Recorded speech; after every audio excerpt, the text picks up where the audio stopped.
দেখো my dear students, আমাদের অনেক সময় কলেজ এবং ইউনিভার্সিটিতে আমাদের যে ডিপার্টমেন্টাল কিছু সেমিনার হয়, সেই সেমিনারগুলোতে অ্যাটেন্ড করা এবং তার পাশাপাশি এই সেমিনারগুলোতে তোমায় কিন্তু পেপার পাবলিশ করার উপর কিন্তু গুরুত্ব দিতে হবে। এরকমও সিচুয়েশন হয়ে থাকে যে আমি নেট সেট কোয়ালিফাই তো করেছি, কিন্তু তার পরবর্তীকালে আমি কীরকম সেরকম সুযোগ পাচ্ছি না। কোনো ইউনিভার্সিটিতে আমার নেট বা জেআরএফও রয়েছে, কিন্তু আমাকে পিএইচডি করার জন্য যে সমস্ত ইউনিভার্সিটিগুলোতে যাচ্ছি, সেই সমস্ত ইউনিভার্সিটিতে কি হয়, অলরেডি তাদের স্টুডেন্ট একটা হিউজ চাপ থাকে, যে কোনো ইউনিভার্সিটি তুমি যদি বলো। এবং এই হিউজ স্টুডেন্টের চাপ থাকে এবং প্রিভিয়াস স্টুডেন্টদের তাদের যারা গাইড রয়েছে তাদের কাছে হেভি প্রেশার থাকার কারণে নিউ কামার স্টুডেন্টরা কিন্তু সিলেকশান পায় না। তো এই পদ্ধতিতে বা এই সিস্টেমের যখন হয়তো তুমি যদি এখান থেকে একটু ডিটাচ হয়ে যাও, তো কি হয়, তোমার হোম ক্যাম্পাসে তুমি সেই রকমভাবে যোগাযোগ করতে পারছো না পিএইচডি গাইডদের সাথে। তারা বলছে একটা হিউজ সময় লাগবে, তোমাকে ওয়েট করতে হবে, এটাও স্বাভাবিক বিষয়। এবং তার পাশাপাশি তুমি অন্যান্য ইউনিভার্সিটিতে গিয়েও সেই রকমভাবে জায়গা তৈরি করতে পারছো না, এবং এটা হয় এবং স্টুডেন্টরা এটাই ফেস করছে। এবার দেখো মেইন যে বিষয়, এবার এখানে যদি তোমার মনে হয় যে আমি মাস্টার্স করেছি, আমার মাস্টার্স করার পর আমার একটা চাকরি ভীষণ দরকার, তাহলে আমি বলবো তোমার যদি চাকরিটা ভীষণভাবে দরকার হয়, তুমি চাকরির জন্য আগে চেষ্টা করো। পিএইচডি হায়ার স্টাডিজ তুমি পরে করো, ঠিক আছে? তাহলে কি, তোমার চাকরির জন্য তুমি পড়াশুনো করে একটা চাকরি তুমি বাদিয়ে নিলে, এবার এই চাকরি পাওয়ার পর তুমি হায়ার স্টাডিজে মন দিলে। এটা কিছু মানুষের ক্ষেত্রে, যার জব প্রোফাইল যেমন, কেউ যদি এখন তারপরে ডিফেন্সে পায়, তাদের ক্ষেত্রে অনেকটাই টাফ হয়ে যায়, কিন্তু সে যদি চায় সে করতে পারে। তো যাই হোক, সেই বিষয়ে আমি পরে আলোচনা করব যে কিভাবে তোমাকে করতে হবে। তো মেন যে বিষয়টা রয়েছে যে তুমি পিএইচডির জন্য এখন এই মুহূর্তে যদি তোমার চাকরিটা বেশি প্রায়োরিটি হয়ে থাকে, তাহলে তুমি পিএইচডি করার স্টপ করে বা পিএইচডিতে না ঢুকে তুমি কিন্তু চাকরির জন্য চেষ্টা করবে। এটা আমি বলছি কেন, আমি তোমাদের এই রকমভাবে কোনো রকম এমন কথা বলবো না বা এমন মিথ্যে স্বপ্ন দেখাবো না যাতে করে তুমি বিপদে পড়ো। তোমার অ্যাসিস্ট্যান্ট প্রফেসর ভালো লাগে, কিন্তু অ্যাসিস্ট্যান্ট প্রফেসরের জার্নিটা একটা হিউজ সময়। এবার যদি সেই সময়টা তুমি যদি অতিবাহিত করতে পারো, তোমার যদি বাড়ির ফিনান্সিয়াল ক্যাপাসিটি ভালো থাকে, অবশ্যই তুমি করবে। কিন্তু তোমার যদি ফিনান্সিয়াল ক্যাপাসিটি ভালো না থাকে, তুমি তখন কী করবে? আমার মনে হয় তোমার এই অ্যাট প্রেজেন্ট সিচুয়েশানে তোমার চাকরির জন্য আগে পড়াশোনা করে চাকরির একটা পেয়ে নিয়ে তারপর তুমি সামনের দিকে তোমার স্বপ্ন ড্রিম পূরণ করো। ক্লিয়ার? এবার দেখো, এক্ষেত্রে যে স্টুডেন্টরা যে জিনিসটা ফেস করে পিএইচডির ক্ষেত্রে, নিজের হোম ক্যাম্পাসে সব দিদি দাদাদের চাপ, পরবর্তীকালে অন্য ইউনিভার্সিটি দিকেও জায়গা পাচ্ছে না। এখানে যেটা হয় সেটা হচ্ছে, তোমাকে পিএইচডির জন্য সেন্ট্রাল যে ইউনিভার্সিটিগুলো আছে সেই সেন্ট্রাল ইউনিভার্সিটিতে ট্রাই করতে হবে।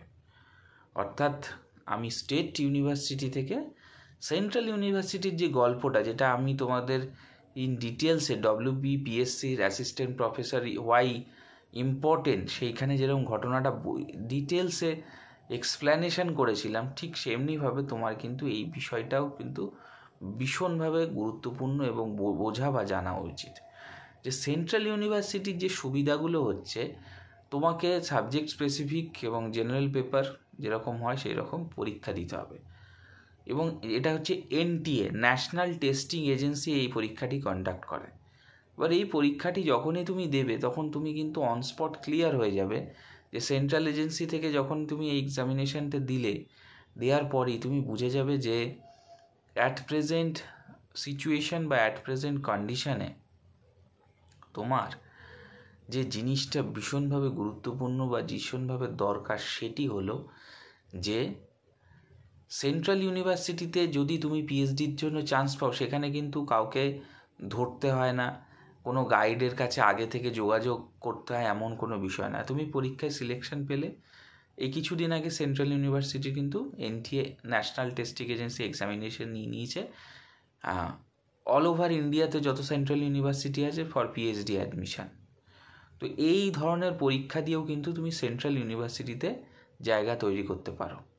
ওকে, তো এইটা হচ্ছে আরেকটি গুরুত্বপূর্ণ বিষয় যে হোম ইউনিভার্সিটি থেকে যখনই আমি পাচ্ছি না সুযোগ, আমার কাছে কিন্তু অপশান রয়েছে সেন্ট্রাল ইউনিভার্সিটিতে।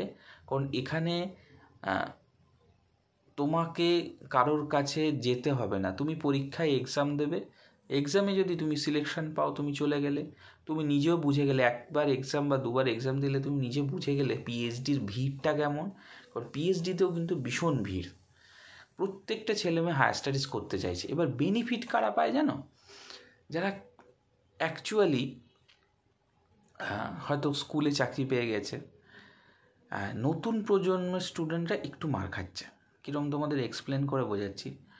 এবারে অনেক স্কুল টিচাররা যারা পিএইচডি করেছে এবং এই পিএইচডিটা হয়তো রানিং ছিল, পারমিশন পেয়ে যেইভাবে হোক করার ফলে কি হয়েছে, তারা কিন্তু এবারে সিলেকশন পেয়েছে। কারণ তাদের ক্ষেত্রে দেখা হচ্ছে পিএইচডিটা আছে কি না।